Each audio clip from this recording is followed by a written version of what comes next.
여호와의 사자가 하늘에서부터 두 번째 아브라함을 불러 이르시되 여호와께서 이르시기를 내가 나를 가리켜 맹세하노니 내가 이같이 행하여 내 아들 내 독자도 아끼지 아니하였은즉 내가 내게 큰 복을 주고 내 씨가 크게 번성하여 하늘의 별과 같고 바닷가의 모래와 같게 하리니 내 씨가 그 대적의 성문을 차지하리라. 또 내 씨로 말미암아 천하 만민이 복을 받으리니 이는 내가 나의 말을 준행하였음이라 하셨다 하니라. 이에 아브라함이 그의 종들에게로 돌아가서 함께 떠나 부엘세바 이르러 거기 거주하였더라. 아멘. 할렐루야. 한 주간 동안도 승리하셨습니까? 하나님의 은혜가 폭포수같이 쏟아질 때 큰 그릇 준비해서 모두가 다 흡족한 은혜가 넘치기를 소망합니다. 잠깐 재미있는 영상 하나 보고 말씀을 시작할까 합니다.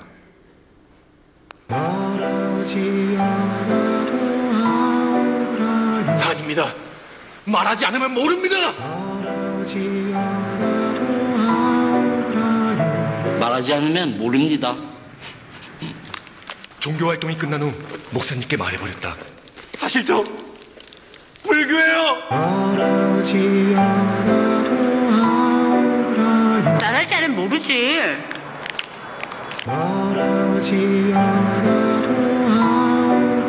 말하지 않으면 어떻게 알아요? 왜 난 엄마랑 안 닮았냐는 딸에게 말해버렸다. 사실 엄마가 얼굴에서 손 좀 댔어. 대박.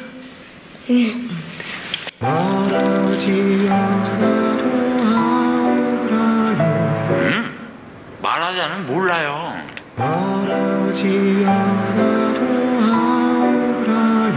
말하지 않으면 몰라요. 요리를 못하는 아내에게 말해버렸다. 우리 그냥 시켜 먹자.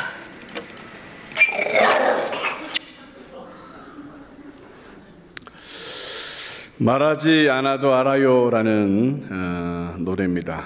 말하지 않아도 알아요. 눈빛만 보아도 알아. 그냥 손잡으면 마음속에 있다는 걸. 몸짓만 봐도 알아요. 미소만으로도 좋아. 돌아 생각해보면 마음속에 있다는 걸. 노래는 그렇게 했지만 말하지 않으면 사실은 잘 모릅니다. 그래서 하나님도 우리에게 말씀하셨습니다. 우리를 향한 하나님의 사랑과 뜻을 거듭거듭 말씀해 주셨습니다. 오늘 이 말씀을 통하여 하나님의 그 마음을, 그 뜻을 다 깨닫는 저희들 되기를 소망합니다. 사랑은 표현되어야 하고 전달되고 믿음은 행동되어야만 기적을 일으킵니다. 우리 옆 사람과 한번 인사 나누실 때 사랑하고 축복합니다. 우리 예수님 잘 믿고 큰 복을 받읍시다. 한번 표현하시기 바랍니다. 사랑하고 축복합니다. 하나님을 잘 믿고 큰 복을 받읍시다. 늘 표현하고 자녀들에게도 늘 표현하고 말해서 사랑과 은혜가 저기 흘러 넘쳤으면 좋겠습니다. 올해는 역대급 장마와 태풍으로 야채가 금채소라는 소리를 들을 정도로 비싸답니다. 야채가 폭등하는 것을 보면서 깨닫게 되는 것이 있는데, 농사는 농부의 손에 달려있는 것이 아니라 하늘에 달려있다. 하늘에서 비가 적당히 내려야 하고, 바람도 하늘에서 제대로 불어야 하고, 일조량도 태양이 제대로 보장되어야, 그리고 무엇보다 땅이 좋아야 열매를 맺는다는 것입니다. 농부가 아무리 많이 땀을 흘려도 하늘이 돕지 못하면 1년 농사가 허무해진다. 농부가 아무리 지혜로워도 바람이 세게 불어버리면 열매가 땅에 떨어져 썩는다. 물론 많은 부분 농부의 그런 노력에 달려 있겠지만 농사는 농부의 손에 달려 있는 것이 아니라 하늘에 달려 있는 것이다. 동의하십니까? 그리고 이번에 농사하시는 분들에게서 새롭게 알게 된 사실이 하나 더 있습니다. 열매는 수확하는 것도 중요하지만 더 중요한 것은 어떻게 보관하느냐 하는 것입니다. 수확하는 것으로 끝나는 줄 알았는데 보관할 때도 중요하다는 것입니다. 고구마는 수확하고 나면 반드시 실내에서 보관해야 합니다. 실외에 두면 얼고 금방 상해서 맛도 없답니다. 그래서 옛날에는 아랫목에는 사람이 살고 윗목 한 큐통에는 고구마를 모아두고 겨우 내내 먹었던 기억이 있습니다. 요즘은 박스를 실내 한 곳에 두었다가 드셔야 되는데 중요한 건 절대 자리를 옮기지 말라고 합니다. 고구마는 민감해서 조금만 자리를 옮기면 공기의 변화에도 상하거나 곰팡이가 생길 수 있다고 합니다. 그리고 수확한 고구마는 한 달이 지난 후에 드셔야 가장 맛있게 드실 수 있다고 했는데 저는 한 달 되기 전에 다 먹었었기에 아직 고구마의 그 맛을 다 모르고 있습니다. 똑같은 고구마인데 어떻게 보관하느냐에 따라 열매의 당도가 다르다. 참 신기하지 않습니까? 우리의 신앙생활도 똑같이 하는 것 같은데 은혜와 복이 다른 이유가 혹시 이런 것에 있지 않을까? 똑같이 하늘비전교회를 다니고 똑같이 열심을 내고 자리를 지키고 있는데 혹여 이곳저곳으로 옮기다가 곰팡이 피는 인생이 되면 어떻게 할까? 주님이 말씀하시면 나아가고 또 말씀하시면 멈춰섬으로 우리 모두가 정말 맛있고 정말 아름다운 신앙생활 하시기를 주님의 이름으로 축원합니다. 지난 2주간 동안 저는 하나님의 말씀을 2번째까지 들어야 하는 이유에 대하여 설교했습니다. 첫 번째는 말씀을 2번째까지 들어야 하나님의 본심을 알 수 있기 때문이라 했습니다. 하나님의 생각과 우리의 생각은 다르다. 그래서 하나님의 본심은 우리를 고생하게 하려 하심이 아니라 우리를 정금같이 하여 하나님의 자녀답게 하려고 하시려고 고생을 허락하신다. 하나님의 본 마음은 우리를 근심하게 하는 것이 아니라 죄에 대하여 철저한 회개를 통하여 하나님과 화목하여 천국의 삶을 살게 하시려고 근심을 허락하신다. 그러므로 하나님의 본심을 알 때까지 말씀을 듣고 또 자세히 들어서 사단과 이단 또는 악한 사람들의 그 말에 속지 말고 하나님의 본심을 따라 신앙생활하여 복을 받자 말씀했습니다. 두 번째로 하나님의 말씀을 들어야 하는 이유는 모든 불같은 시험과 거짓된 유혹으로부터 말씀으로 이기기 위해서라고 했습니다. 사단 마귀는 끊임없이 우리를 유혹하고 시험에 빠뜨리려고 합니다. 그래서 하나님의 말씀을 바로 알지 못하면 유혹에 넘어가게 되기 때문에, 실패하기 때문에 이단과 거짓 속임수들이 판을 치고 있는 세상에서 우리는 끊임없이 흔들릴 수 있기 때문에 하나님의 말씀을 듣고 또 듣고 믿어야 한다고 말씀했습니다. 교회 안에 이미 이단들이 들어와 있습니다. 악한 사람들이 연약한 사람들을 넘어뜨리려고 하고 있습니다.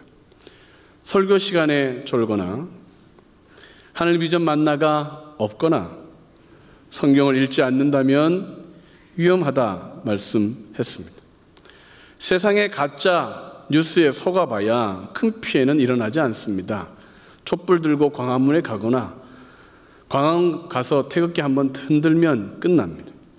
그러나 영적 가짜 뉴스를 들으면 우리의 영혼이 멸망을 당할 뿐만 아니라 자녀들에게는 가난과 저주, 질병을 물려주는 나쁜 부모가 될 수 있기에 우리는 하나님의 말씀을 제대로 들어서 속지 말아야 합니다. 첫 번째 사람이었던 아담, 하와는 속아서 인류에게 사망이라는 그런 유산을 남겼습니다. 두 번째 아담이신 예수님은 하나님의 그 본심, 그 말씀을 듣고 알아 마귀의 시험을 물리치셨을 뿐만 아니라 믿는 우리들을 구원하시는 은혜의 길을 열어주셨습니다. 그러므로 우리는 하나님의 말씀을 두 번째까지 듣고 또 들어서 반드시 시험과 유혹을 이겨내야 한다 말씀하셨습니다. 이제 오늘 세 번째로 그렇다면 왜 두 번째까지 하나님의 말씀을 들어야 하는가? 그 이유는 하나님의 두 번째 말씀을 들어야 믿음으로 살 수 있기 때문입니다. 시작. 하나님의 두 번째 말씀을 들어야 믿음으로 살 수 있기 때문입니다. 예수님을 믿고 믿음으로 살려고 하면 세상에서는 그것이 낯설고 어렵습니다. 믿음의 방법으로 살면 복을 받을 줄 아는데도 세상에서는 그것이 적합하지 않는 것처럼 낯섭니다. 더 논리적이고 더 합리적인 것처럼 보여서 혼란스럽기도 하죠. 사람이 만들어 놓은 시스템이기에 믿는 사람들이 따르면 손해를 볼 때가 많습니다. 직장에서 사업장에서 편법과 손쉬운 방법들이 죄악된 것들이 가르쳐지고 있어서 믿음으로 살아가는 것이 여간 어렵지 않습니다. 조금만 돌아가면 쉽고 간편한데 왜 어려운 길을 선택하느냐? 조금만 규정을 무시하거나 조금만 수정하면 되는데 왜 고생을 사서 하느냐? 세상은 다 그렇게 돌아가는데 왜 너만 어렵게 하느냐? 그런 얘기를 듣게 되면 어떻게 살아야 되는가 고민하게 되는 것이죠. 그래서 타협을 하는 교인들의 모습에서는 교회에서의 모습이나 세상에서의 모습의 차이가 없습니다. 일 처리하는 모습을 봐서는 그가 그리스도인인지 아닌지를 구분할 수가 없습니다. 정직하다고 하여 그 사람이 교회를 다니는지 안 다니는지 확신할 수가 없습니다. 구분되지 않기 때문에 그렇습니다. 2017년 한국복음화협회에서 대학생 1200명을 대상으로 앙케이트를 조사했습니다. 동성애를 인정해야 한다고 생각하십니까? 아닙니까? 대학생 3명 중 2명은 동성애를 인정해야 한다고 대답했습니다.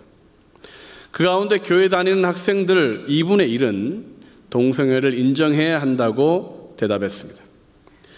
개신교라고 주장하는 학생들이었는데 왜 그들은 그런 주장을 했느냐? 일명 교회에 출석하지 않는 가난한 학생들이었기 때문이었습니다. 하나님의 말씀을 듣지 않으니 몰라서 자기 소견에 옳은 대로 생각하고 판단하고 사람들이 말하는 것에 그냥 동의했던 것입니다.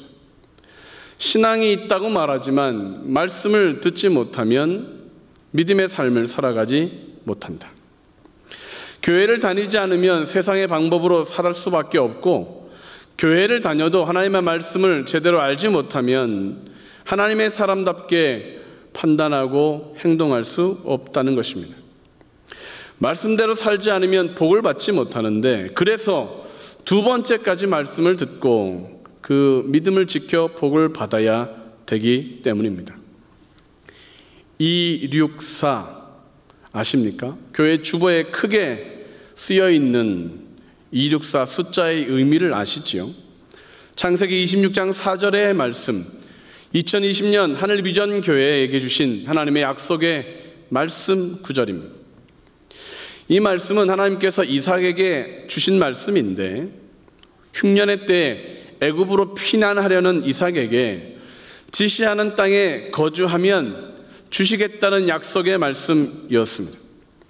창세기 26장 3절 4절에 이렇게 기록되어 있습니다. 이 땅에 거류하면 내가 너와 함께 있어 내게 복을 주고 내가 이 모든 땅을 너와 내 자손에게 주리라. 내가 내 아버지 아브라함에게 맹세한 것을 이루어 내 자손을 하늘의 별과 같이 번성하게 하며 이 모든 땅을 내 자손에게 주리니 내 자손으로 말미암아 천하 만민이 복을 받으리라. 이삭에게 약속하신 말씀, 우리에게 약속하신 말씀인데 사실 처음은 아브라함에게 먼저 주신 말씀이었습니다. 창세기 22장 17절 18절에 이렇게 하나님은 약속하셨습니다. 창세기 22장 17절 18절 말씀을 같이 읽겠습니다. 시작. 내가 내게 큰 복을 주고 내 씨가 크게 번성하여 하늘의 별과 같고 바닷가의 모래와 같게 하리니 내 씨가 그 대적의 성문을 차지하리라. 또 내 씨로 말미암아 천하 만민이 복을 받으리니 이는 내가 나의 말을 준행하였음이니라 하셨다 하니라. 하나님의 약속이 우리에게도 이루어지기를 주님의 이름으로 축원합니다. 여기에 근데 한 가지 생각해야 할 것이 있는데 하나님은 약속을 이루기 위해서 아브라함이 어떤 일을 했다고 어떤 일을 했기에 이 약속을 이루어 주셨을까? 아브라함이 어떻게 살았기에 이 복을 허락하셨던 것일까? 그것입니다. 하나님의 두 번째 말씀을, 그 본심을 듣고 갈대아 우르를 떠나 가나안 땅까지 온 그 아브라함이 어떻게 살았는데 하나님은 이 복을 거듭거듭 약속하시고 주시는가? 창세기 26장 5절에는 이렇게 아브라함의 삶을 기록하고 있습니다. 이는 아브라함이 내 말을 순종하고 내 명령과 내 계명과 내 율례와 내 법도를 지켰음이라 하시니라. 이는 하나님, 아브라함이 순종하였다, 지켰다, 따랐다. 도대체 뭘 했기에 다 지켰다고 인정해 주셨던 것일까? 계명은 신명기서에서 기록되어 있습니다. 아브라함 이후에. 그런데 아브라함이 그것을 다 지켰다고 말씀합니다. 율례와 법도를 언제 지킨 적이 있었는가? 그 힌트가 오늘 본문 19절에 있습니다. 창세기 22장 19절 말씀을 같이 읽겠습니다. 이에 아브라함이 그의 종들에게로 돌아가서 함께 떠나 브엘세바에 이르러 거기 거주하였더라. 아브라함이 가나안 땅 브엘세바에서 살았던 것이 하나님의 모든 명령에 순종한 것이라는 의미처럼 보입니다. 브엘세바는 맹세의 우물이라는 뜻으로 아브라함이 그곳에 살았던 것을 하나님은 순종의 삶, 믿음의 삶으로 보았던 것 같습니다. 아브라함은 이곳에 에셀나무를 심고 하나님의 이름을 부르며 예배하는 삶을 살았습니다. 창세기 21장 33절에 아브라함은 브엘세바에 에셀나무를 심고 거기서 영원하신 여호와의 이름을 불렀으며, 하나님과 약속을 지키는 삶을, 그 땅에 사는 것, 브엘세바에 거주하는 것으로 하나님은 보고 있는 것입니다.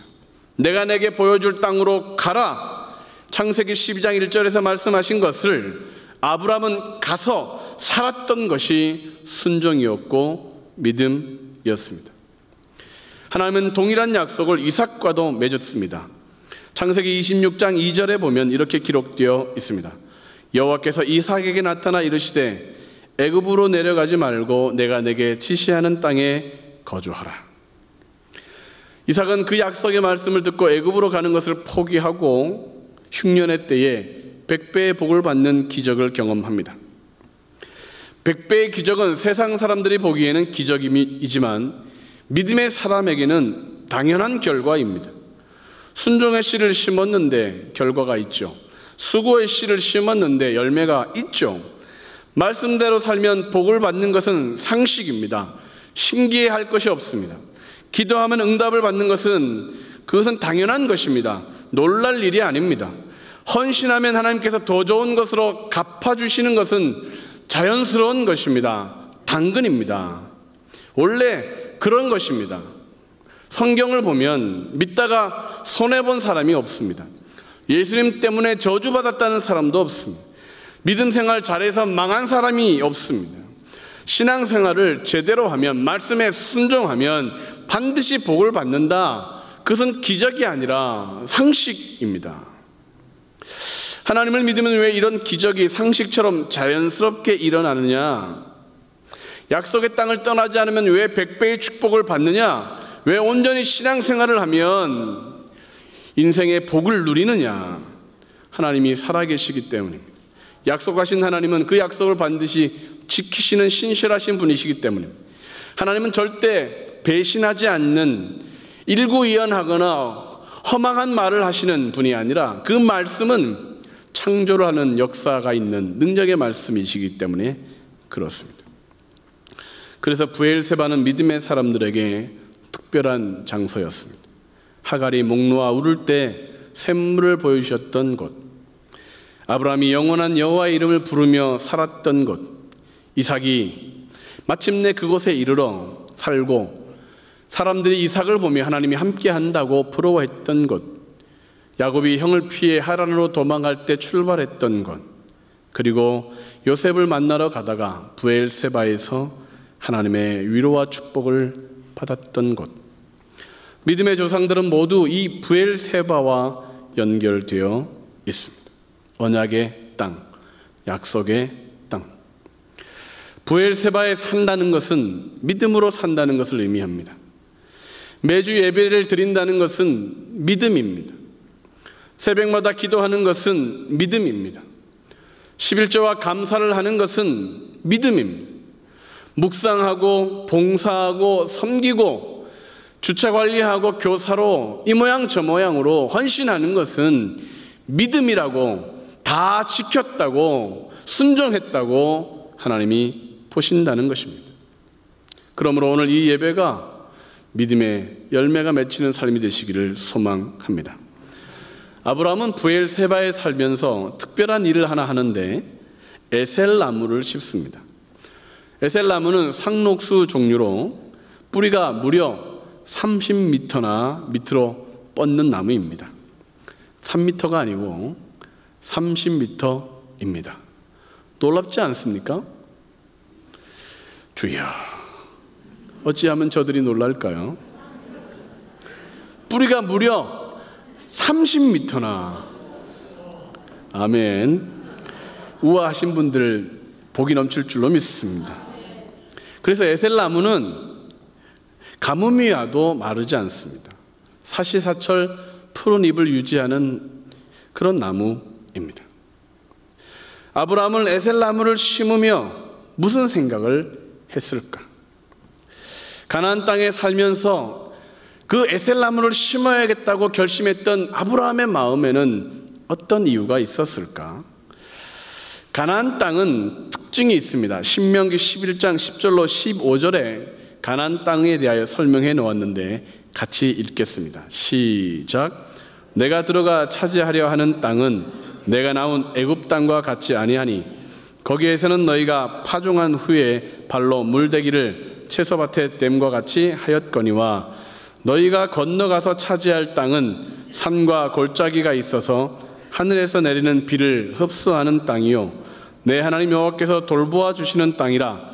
연초부터 연말까지 내 하나님 여호와의 눈이 항상 그 위에 있느니라. 내가 오늘 너희에게 명하는 내 명령을 너희가 만일 청종하고 너희 하나님 여호와를 사랑하여 마음을 다하고 뜻을 다하여 섬기면 여호와께서 너희의 땅에 이른 비 늦은 비를 적당한 때에 내리시리니 너희가 곡식과 포도주와 기름을 얻을 것이요 또 가축을 위하여 들에 풀이 나게 하리니 내가 먹고 배부를 것이라. 아멘. 이 가나안 약속의 땅의 특징이 있는데 애굽 땅과는 다르다. 다른 지역과는 다른데 그래서 땅이 다르기 때문에 너희들은 농사하는 방법이 다르다. 열매를 거두게 하는, 열매를 맺게 하시는 방법도 다르다. 땅이 다르기 때문에 신앙생활하는 우리들에게도 다르게 살아야 한다고 말씀하시는 것과 같습니다. 신앙생활은 세상살이와는 다르다. 믿음의 사람들은 세상 사람들과는 달라야 열매를 얻게 될 것이다. 홍해를 건넜기에, 요단을 건넜기에 그 가나안 땅을 차지했다면 이제는 다르게 살아야 복을 받는다. 애굽은 발로 물대기라는 형태로 농사를 지었습니다. 물을 길어 밭에 뿌리거나 수차를 이용하여 물을 끌어올려서 농사를 했습니다. 비가 내리지 않으면 먼 곳에 가서 물을 길러 밭에 물을 지어야 농사가 가능합니다. 그래서 가뭄이 오면 사람들은 인생은 고달파집니다. 그래서 사람이 물을 붓다 소용이 없게 되면 비를 달라고 우상에게 제사를 드려야만 합니다. 동물을 잡아 제사를 드리다가 사람까지 잡아가며 비를 달라고 빌고 또 빌어야 구걸해야 농사가 겨우 될까 말까 하는 땅이 애굽입니다. 애굽에 산다는 얘기는 이른 새벽부터 늦은 밤까지 누가 열심히 밭에 물을 대느냐에 따라 소출의 차이가 있습니다. 인간의 수고, 피땀 흘리는 노력으로만 겨우 입에 풀칠하는 땅이 애굽입니다.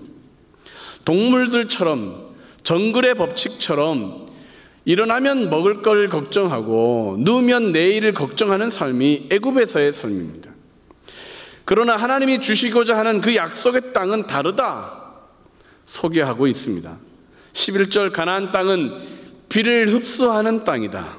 비가 내리면 땅속으로 물이 들어가 금방 눈에서는 사라지지만 땅은 물기를 흡수하고 있다. 그리고 건기가 되면 하나님께서 그 건기와 우기에 맞춰서 적당한 비를 주셔서 그 적당한 양 때문에 열매가 실하게 된다. 그 땅은 농부의 능력이나 노력이 아니라 하늘의 하나님이 돌보아 주셔야만 농사가 되는 땅이다.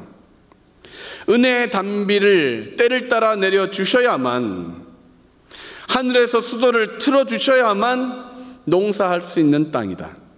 13절 여호와께서 돌보아 주시는 땅인데 연초부터 연말까지, 이 말을 반대로 하면 하나님이 비를 내려주시지 않으면 사람이 아무리 노력해도 열매가 없다.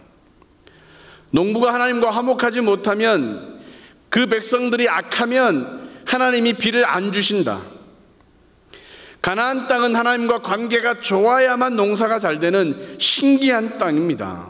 여러분, 이런 땅을 보신 적이 있으십니까? 물론 농사는 농부가 하는 것이 아니라 하늘이 하는 것이다 말하고, 하늘이 중요하다고 인정하겠지만 이 정도까지는 아니지 않습니까? 그 땅은 신앙생활을 잘해야 풍년이 되는 땅이랍니다. 농부는 땅을 쳐다봐서는 안 되고 하늘을 쳐다보며 농사를 해야 한다니까요. 하나님 비를 주세요. 제가 잘 믿을게요. 하나님 소낙비를 주세요. 제가 더 열심을 낼게요. 그래야 식물이 자라는 땅입니다. 이상한 농사법이지 않습니까? 비를 흡수하는 땅. 식물의 입장에서는 비를 흡수하는 땅이기에 뿌리를 땅속 깊이 내려야만 합니다. 왜? 물이 땅속 밑에 있기 때문에. 그 뿌리가 그 밑에 있는 물까지 닿지 못하면 겉은 멀쩡해도 금방 말라버리게 되는 것입니다. 그리고 그 땅의 특징 중에 하나는 옥토가 그 밑바닥에 있습니다. 애굽은 매년 밭을 갈아엎어야 되지만 가나안 땅에서 옥토는 그 밑에 진하게 있는 것입니다. 그래서 뿌리가 할 일은 그 옥토까지 뿌리를 내리는 것입니다. 그 옥토에 닿으면 열매가 풍성하고, 옥토까지 가지 못하면 대충대충 하면 복이 없는 땅. 믿는 척, 예배 드리는 척, 열심히 있는 척 하면 사람은 몰라도 하나님은 알아서, 척척하는 사람들은 열매가 실하지 못하다. 모세가 정탐꾼 2명을 가나안 땅에 보냈죠. 포도송이를 2명이 메고 왔습니다. 그 포도는 뿌리가 옥토에 닿았기 때문입니다.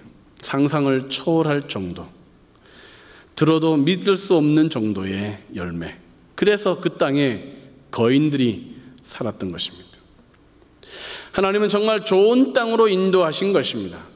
겉으로 보기에는 산과 골짜기가 있고 비를 흡수하고 여기에 심어봐야 얼마나 열매가 맺히겠냐 싶겠지만, 하나님은 그 속에 어마어마한 양분을 두셨던 것입니다. 하나님의 두 번째 말씀을 들었던 아브라함은 브엘세바의 터를 잡자마자 그곳에 에셀나무를 심었습니다. 땅속에 옥토가 있다는 것을 확인하듯이 에셀나무가 푸르른 것을 보며, 야, 하나님의 약속한 땅이 정말 맞구나를 확신하고자 그 에셀나무를 심고 여호와의 하나님의 이름을 불렀던 것입니다. 우리 그리스도인의 삶도 마찬가지입니다. 믿음의 삶을 살아야 되는데 믿음은 보이지 않습니다. 여호와의 이름을 부르며 예배를 드리는 것이 정말 무슨 효력이 있을까? 안 보입니다.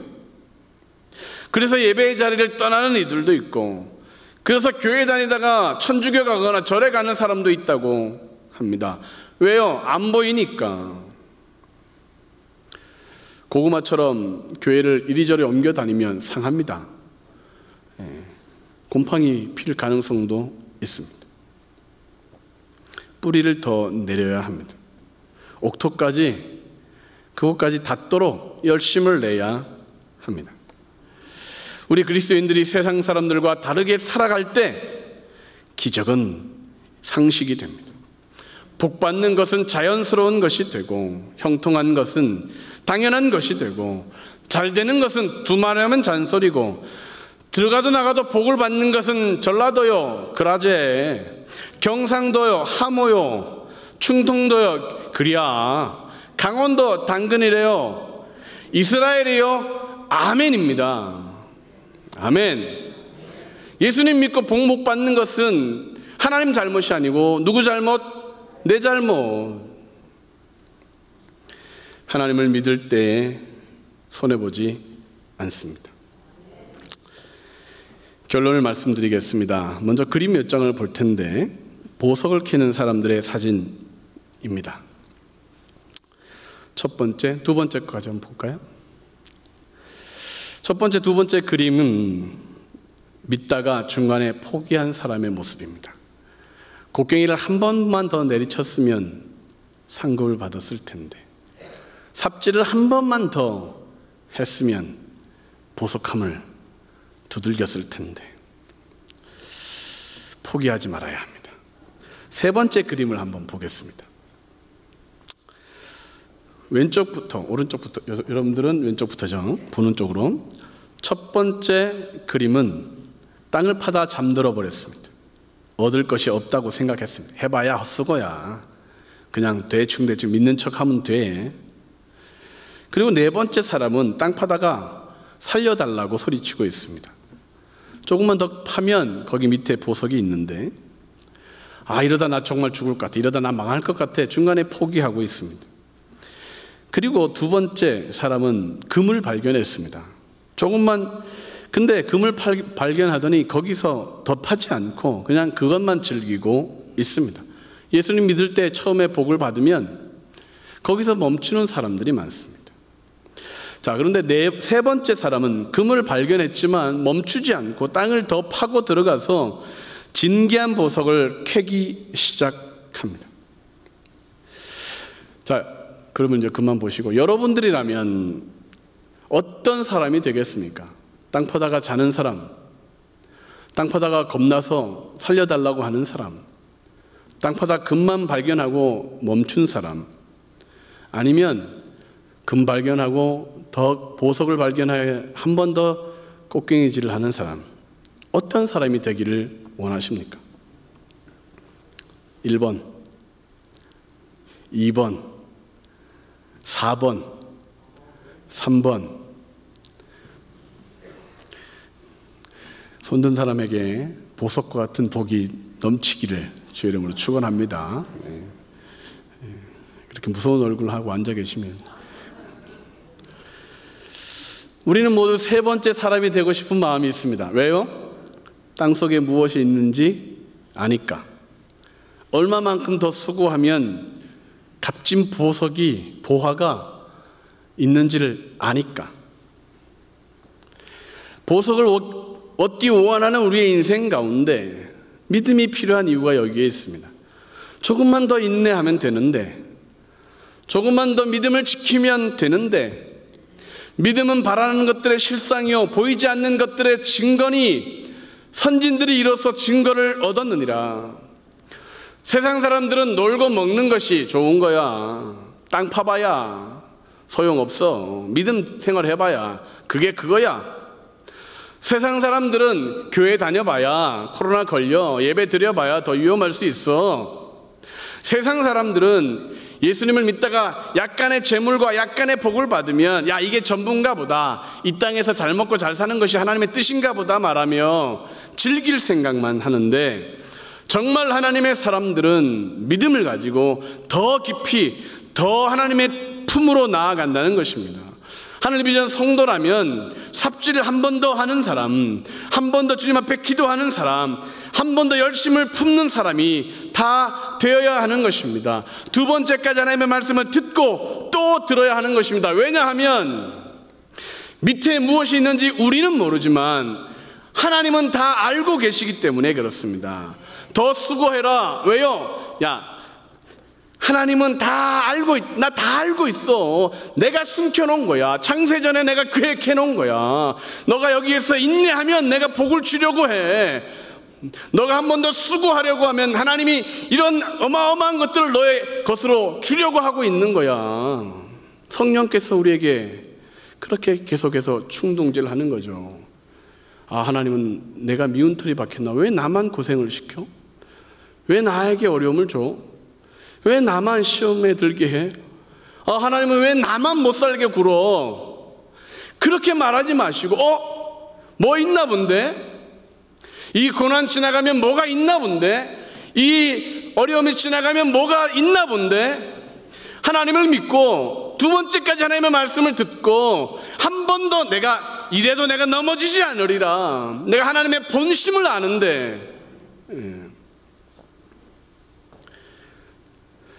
신앙생활 하면서 열매를 아직 얻지 못하셨습니까? 꽝이 된 것이 아니라 더 밑에, 발밑에 뭔가가 있는 것입니다. 기도했는데 아직 응답을 받지 못했습니까? 가까워진 것입니다. 가까워진 것입니다. 하나님께서 다 보시고 다 알고 계십니다. 엄한 곳에 삽질하지 않습니다. 발밑에, 신앙생활하는 이곳에, 하늘비전교회에서 예배드리는 이 장소에, 함께 예배드리고 기도하는 이곳에서 하나님은 보석을 얻게 하십니다. 세상 사람들이 삽질하지 마 할 때 우리는 믿음의 삽질을 할 거야. 하나님께서 우리에게 주시려고 하는 그 보석들은 우리가 차지하기를 하나님은 원해서 또 말하고 또 말씀하시는 것입니다. 그러므로 하나님의 두 번째 말씀까지 다 듣고 심겨진 나무처럼 생활해서 양분을 끌어다가 열매를 맺을 뿐만 아니라 하나님이 어디 있어 말하는 사람들에게 푸른 잎으로 펄럭거리며 열매로 가득 자랑하며, 봐라, 신앙생활하면 열매가 있다.